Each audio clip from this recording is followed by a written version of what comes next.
Okay, let's talk about it. That moment. We have all been there. Your portfolio is bleeding, your stomach is in knots, and your brain is screaming one question over and over. Should I hold or should I sell? Every single instinct is telling you to just do something.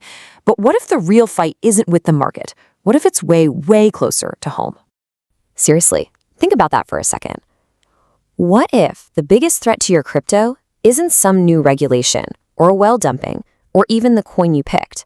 What if it's something else entirely? Because I think the answer is going to surprise you. Yep, there it is. The single most dangerous, most destructive force in your trading journey isn't some external thing you can't control. It's you. It's the panic, the greed, the fear. That's the real enemy of a healthy portfolio. And look, this isn't just a feeling or some pop psychology. It is a cold, hard fact. Studies have shown that the average investor loses a staggering 4% of their returns every single year just from emotional decisions. That's money you're leaving on the table, not because you picked the wrong asset, but because you made the wrong choice in a moment of panic.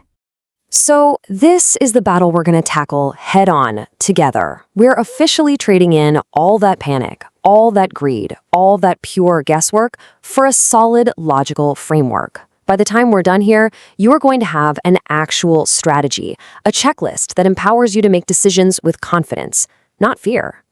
All right, so first things first, you can't fight an enemy you can't see. Most people get wrecked on that hold or sell decision because they fall into one of 5 very specific emotional traps. Just learning to spot these in yourself is going to put you light years ahead of the pack. And here's trap number 1, the classic FOMO. Oh, we all know this feeling. You see a coin just rocketing up, everyone on social media is posting screenshots of their massive gains, and you get this frantic urge that you have to get in right now or you'll miss the ride. It's a powerful feeling, but it almost always leads to buying at the absolute peak.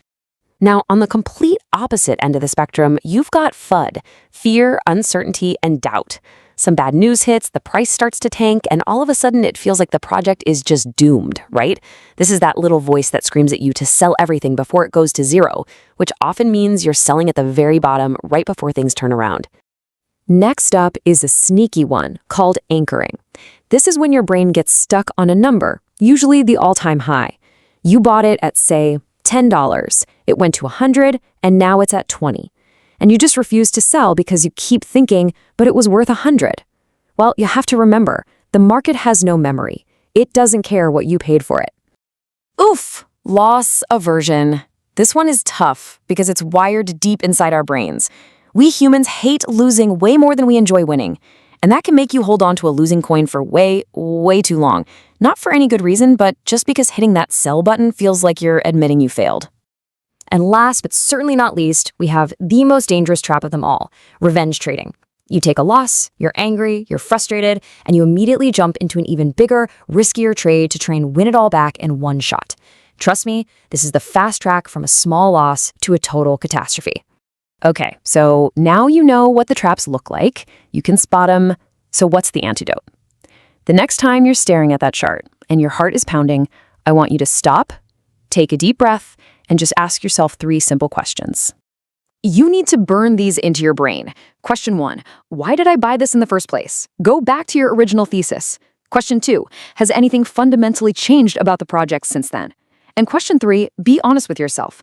Am I reacting to the price on the screen, or am I reacting to actual facts?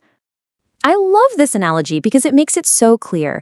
Think of the daily price action, the news, the market sentiment. That's all just the weather. It's chaotic, it's unpredictable, it changes constantly.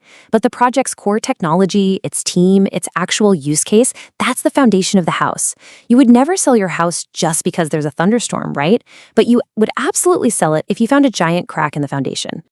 And let's look at a real-world example of this. You take 2 projects like Pi Network or Core DAO. The price might be all over the place. That's the weather. But when you look at the foundation, what do you see?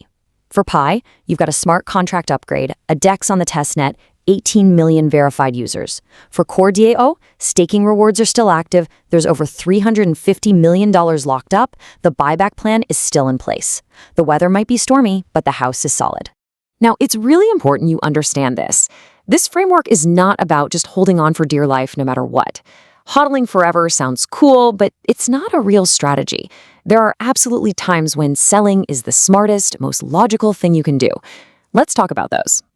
These are the valid, strategic, totally emotion-free reasons to sell. 1, you hit a price target that you set for yourself before you even bought. 2, the foundation is actually broken. The main developers left, the tech is obsolete. 3, you have a real-life emergency and you need the cash. And 4, your portfolio has gotten way out of balance and you need to sell some to manage your risk. Now notice what's not on that list. Selling because of some panicked post on social media, selling because the chart looks scary, selling because you're just bored. Those aren't strategies.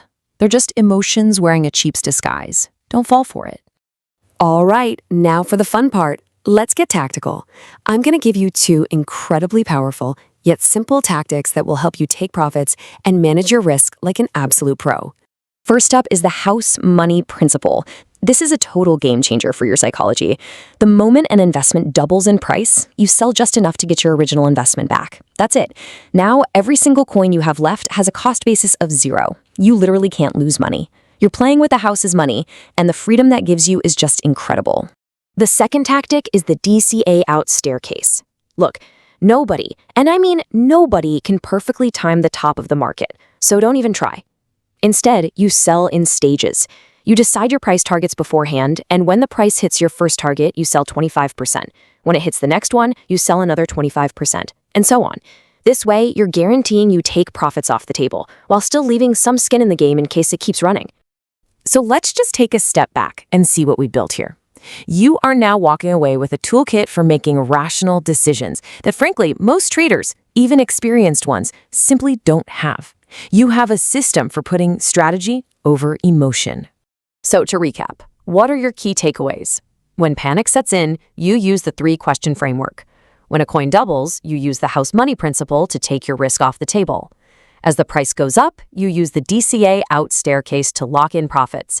And at all times, you stay on guard to recognize and shut down those 5 emotional traps. I want to leave you with something to think about. What was the absolute hardest hold or sell decision you've ever had to make? And when you look back on it now, with this new framework in mind, do you think you made the right call? Think about it. I'd love to hear your stories, because honestly, that's how we all learn and get better at this, together.